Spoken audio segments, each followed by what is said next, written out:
The rules of accurate thinking are so clear and simple that I often wonder why so few people ever take time to learn the rules, since accurate thinking is the very foundation of all successful achievements. In this visit, I shall give you a working description of the rules of accurate thinking, which all successful people follow. First of all, accurate thinking is based on two simple fundamentals. They are called inductive reasoning and deductive reasoning. Inductive reasoning is used when the necessary facts on which to base your thinking are not available. In this case, you act on hypotheses, or what you assume the facts to be. Deductive reasoning is used when you have the facts, or what appear to be the facts, on which to base your thinking. The next step in accurate thinking is to separate facts from fiction, or hearsay evidence, and determine whether you are dealing with hypotheses or real facts. When you are sure you have dependable facts on which to base your thinking, you take the second step by separating these facts into two classes. One is important facts, and the other is unimportant facts. When you do this, you may be surprised at the overwhelmingly greater number of unimportant facts you deal with daily than there are important facts. At this point, you are almost sure to want to ask the question, what is an important fact, and how can I distinguish it from an unimportant fact? And I shall give you the answer to this very important question by saying that an important fact is any fact which will aid you to any extent whatsoever in attaining the object of your major purpose in life.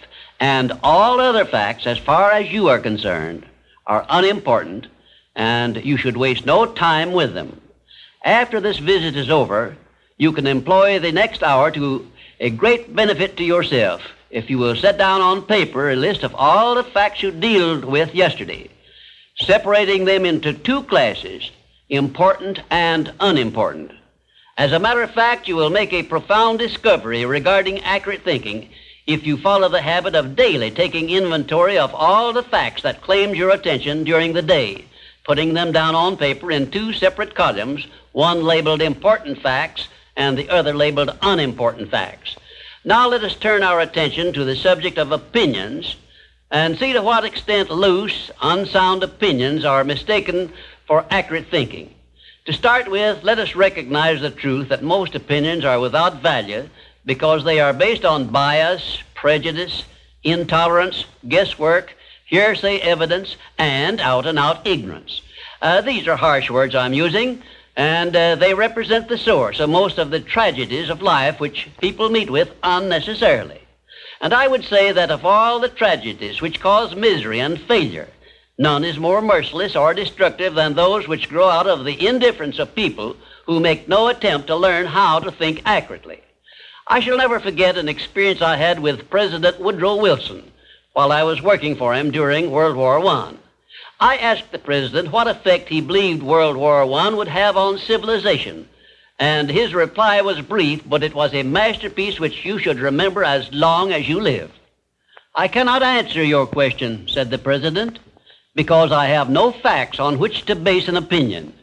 If you will remember Woodrow Wilson's 15-word speech every time you are about to express an opinion about anything, the chances are that you will soon get out of the habit of expressing or even having opinions not based on something more substantial than biases, prejudices, and emotional feelings which often serve as fathers to facts.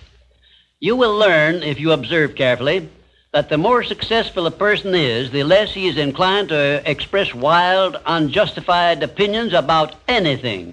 Also, you must have observed already that the drifters who are suffering with frustrations because they recognize they are failures usually have an assortment of opinions on about everything you can imagine.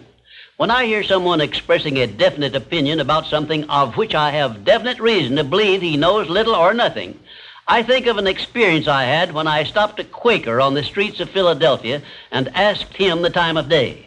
He took out his watch, examined it carefully, and then in a slow, emphatic tone of voice he said, "Well, sir, according to this alleged timepiece, it appears to be approximately 1 minute and 10 seconds past 12 o'clock. I was particularly impressed by the care with which this Quaker identified the source of his information which he was passing on to me. And I often thought afterward how beneficial it would be if all people who express opinions or give out information would take the time to identify the source from which they were able to speak. I cannot influence all people to engage in this sort of safe thinking, but I can suggest that you give it consideration in connection with this visit on the subject of accurate thinking. Now, I shall give you a simple rule which may help you avoid being misled by unsound opinions expressed by other people. When you hear someone make a statement which your reason cannot accept as being sound, or which you question or should, for safety's sake, question for any reason whatsoever, ask a simple forward question. How do you know? Then stand firm on that question and either force the speaker to identify the source from which he got the information he is endeavoring to pass on as facts, or reject the statement entirely as if it had not been made. And do this no matter who is speaking or what may be his reputation for truth and veracity. Remember, you are given as your richest birthright the privilege of controlling your own thoughts.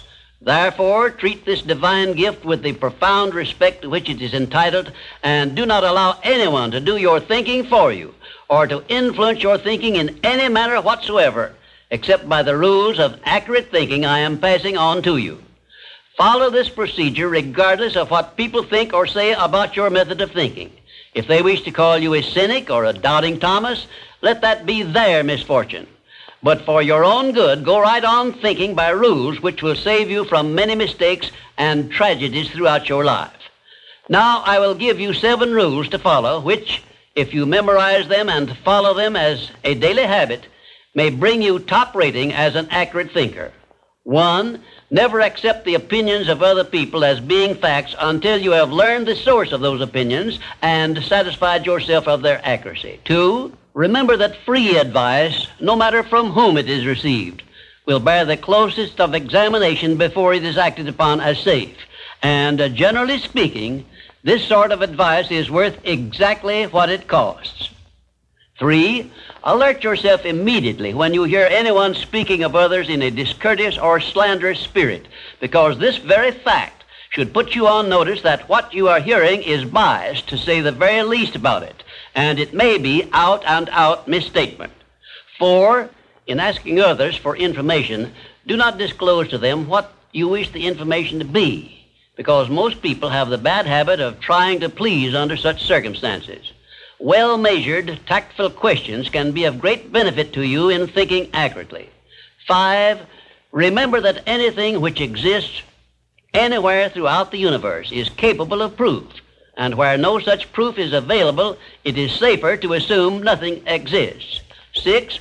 One of the great unexplainable miracles consists in the fact that both truth and falsehood, no matter by what means they may be expressed, carry with them a silent, invisible means of identifying themselves as such.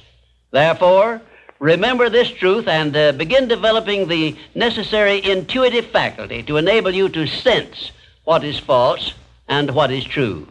7. Follow the habit of asking, how do you know, when anyone makes a statement you cannot identify as true.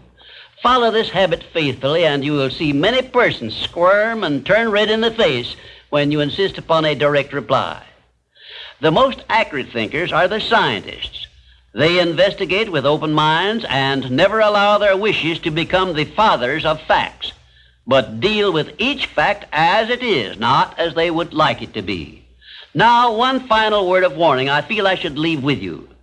Study yourself carefully, and you may discover that your own emotions are your greatest handicap in the business of accurate thinking. It is easy for you to believe that which you wish to believe, and unfortunately, that is precisely what most people do.